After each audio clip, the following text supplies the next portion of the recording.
On va donc revenir sur ce verdict important. L'ancien chef militaire des Serbes en Bosnie, Ratko Mladic, celui que l'on surnommait le boucher des Balkans, a été condamné aujourd'hui à la perpétuité par le tribunal pénal international pour l'ex-Yougoslavie. Il va faire appel de cette condamnation. On parle en tout cas de ce procès avec notre invité à Paris, Olivier Burette. Bonsoir. Vous êtes professeur d'histoire de l'Europe centrale et des Balkans au XXe siècle à l'université Paris 3. Merci d'être avec nous. Alors, les forces militaires des Serbes de Bosnie se sont livrées au pire massacre en Europe depuis la Seconde Guerre mondiale, un massacre de masse. C'est un procès historique qui vient de s'achever.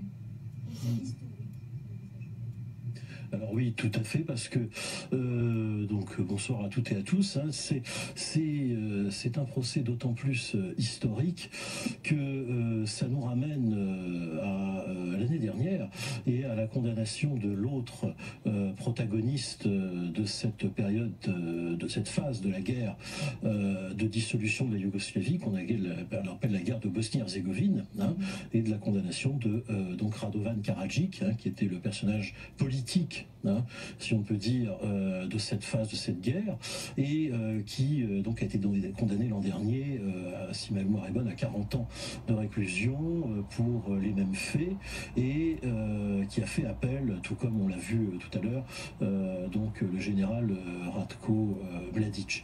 Alors, conflit historique, oui, c'est un moment historique, c'est absolument évident, puisque ce conflit, vous le rappeliez tout à l'heure, a fait quand même des centaines de milliers de morts. C'est une guerre qui a duré 10 ans, qui commence au début des années 90, qui se termine au début des années 2000.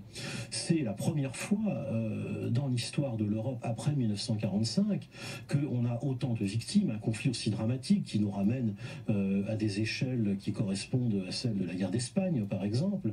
Et ce qui est extrêmement important aussi, selon moi, et je l'avais déjà commenté sur votre chaîne l'année dernière, eh bien c'est évidemment que les chefs d'inculpation qui ont été retenus, qui concernent évidemment des chefs d'inculpation très graves, qui nous ramènent évidemment à comment dire, la jurisprudence du procès de Nuremberg, hein, évidemment après 1945, hein, c'est-à-dire des faits de génocide, de crimes contre l'humanité, de crimes de guerre, hein, retenus parce que en effet, dans cette guerre de dissolution de la Yougoslavie, qui a eu sa phase la plus critique en Bosnie-Herzégovine, hein, on a tous en mémoire le siège de Sarajevo, qui est un siège extrêmement long, qui fera plus de dizaines de milliers de morts, hein, qui a été absolument dramatique, hein, et où évidemment les comment dire, troupes bosno-serbes commandées effectivement par le général Mladic, hein, ont évidemment été responsables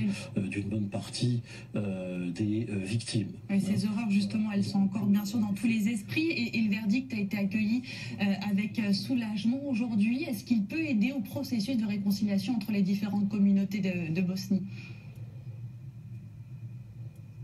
Voilà, ça c'est la même question qu'on avait posée concernant Radovan Karadzic l'année dernière. On peut espérer que cette condamnation ouvre un processus post-traumatisme de cette guerre, car c'est une guerre civile, hein, qui a duré quand même, comme je disais tout à l'heure, à peu près un peu plus de 10 ans. Et le traumatisme dans la région, hein, du sud-est européen, hein, puisque c'est comme ça qu'on désigne la Yougoslavie, l'ex-Yougoslavie, reste très grand, hein. Et même si ce conflit, notamment en Bosnie-Herzégovine, vous savez, avait été réglé en 1995 par les accords de Dayton, on est dans la zone ex-yougoslave, on le sait bien encore aujourd'hui, notamment avec le Kosovo, dans une situation extrêmement fragile, hein. Donc, on peut espérer en effet que le fait que en effet le droit puisse être dit dans cette affaire, et que ce soit Karadzic ou Mladic, on a bien vu qu'ils ont fait appel, hein, ils ont tout à fait le droit de faire appel de ces condamnations. On peut espérer que ça mène, mais à mon avis sur du long terme probablement, à un processus comment dire, de colmatage un peu de ce qui est un traumatisme, parce que je pense que ce qu'il faut bien retenir dans cette affaire, c'est qu'il s'agit bien d'une guerre civile, de 10 ans. Merci beaucoup, voilà. Olivier Burette, pour cette analyse en direct de Paris. Merci à vous de nous suivre. Je vous retrouve dans une heure à la Cabana dans un instant.